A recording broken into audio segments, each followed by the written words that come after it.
this section, we will be talking about the subtotal function in Excel. The subtotal function returns a subtotal value from a list or a database. You can use it to calculate a sum, an average, a count, as well as a number of other mathematical functions that are useful when working with data sets. You may be wondering why anyone would use subtotal to sum a set of values in a list, when I could just sum those values directly using the sum function. There are two major reasons for using subtotal.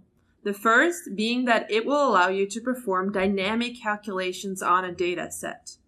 What this means is that if you were to filter that data set down to a select set of points, the subtotal function will calculate the sum of only the points that you selected, whereas the sum function will still be calculating the sum of the entire range, even though those fields have been hidden. The second reason for using subtotal is that it ignores any fields containing a subtotal function that are within the dataset itself. This means that you can sum a list containing multiple subtotal sums without having to worry about double counting.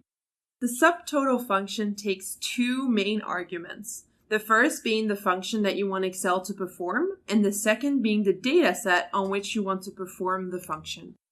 Now, let's practice subtotals. In exercise 1, you will notice that we have been given a data set that shows the month, the team, and the total sales that those teams made. If we select the sales totals, we will notice that this column is a named range labeled as Sales A. We will be using named ranges going forward. First, we are asked to calculate the sum of the sales.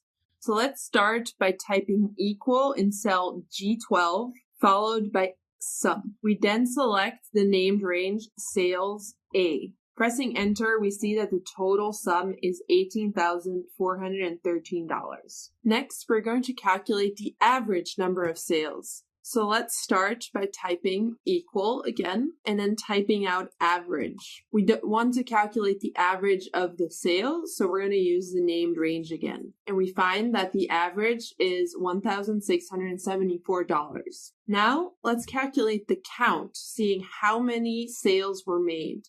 We type equal again, then count, and we select the sales data. We can see that there are 11 cells in the table that we're currently looking at. Now that we have calculated the sum, average, and count of the sales using the basic Excel functions, let's do the same thing, but this time we'll be using subtotal. First, we are going to calculate the sum of the sales. So let's start by typing equal, followed by subtotal. Notice how Excel will prompt us to provide the function that we want to perform. Here, we want to use sum. So let's go ahead and double click on sum in the list to select this function. Next, Excel is going to ask us for the data set that we want to perform this function on. This is the named range Sales A. Close the parentheses and press enter. Notice that this gives us the same sum as using the basic sum function, which is $18,413. Let's do the same thing to calculate the average number of sales using subtotal. We start by typing equal, followed by subtotal. We see that the average function is indicated by the number 1 in the dropdown.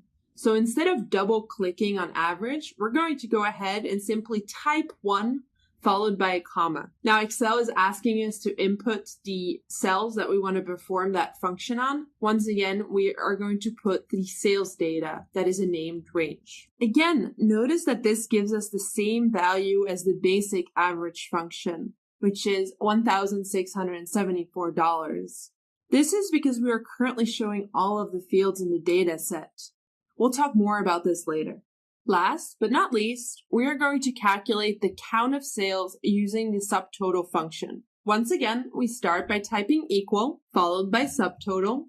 We see that count is the second entry in the dropdown, so we type 2, and then we select the sales data. And once more, this is the same value that we found using the simple count function. Now, let's see what happens when we filter the dataset.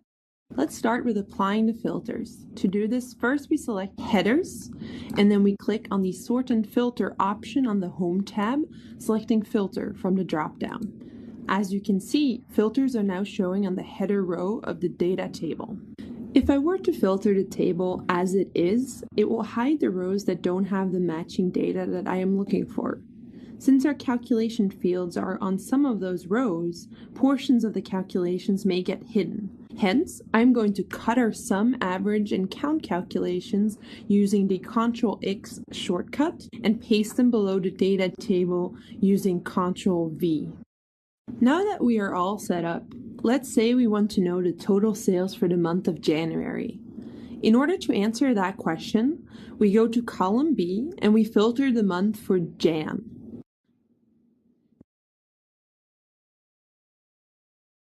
Did you notice what happened to our sum, average, and count values below the table? The values that are calculated using the basic function have not changed. They are still calculating the total value of the entire data table. However, the values that are calculated using the subtotal function have changed. They now calculate only on the records that are currently showing in the data table. Let's try this one more time. Instead of focusing on the sales per month, let's try and look at how many sales teams 3 and 2 have made. First, we have to unfilter the months. So let's click on the filter in column B and click on Select All, followed by OK. Now we can see the entire data table again, and we notice that the values below the table are the same for the basic functions as for the subtotal functions. Now, we're going to go ahead and filter the team column for team 3 and team 2 by clicking on the filter in column C and selecting teams 3 and team 2. Notice once more how the values calculated using the subtotal function update to show only the results for the records that are currently being shown in the table. Now it's your turn to practice subtotals with exercise 1B.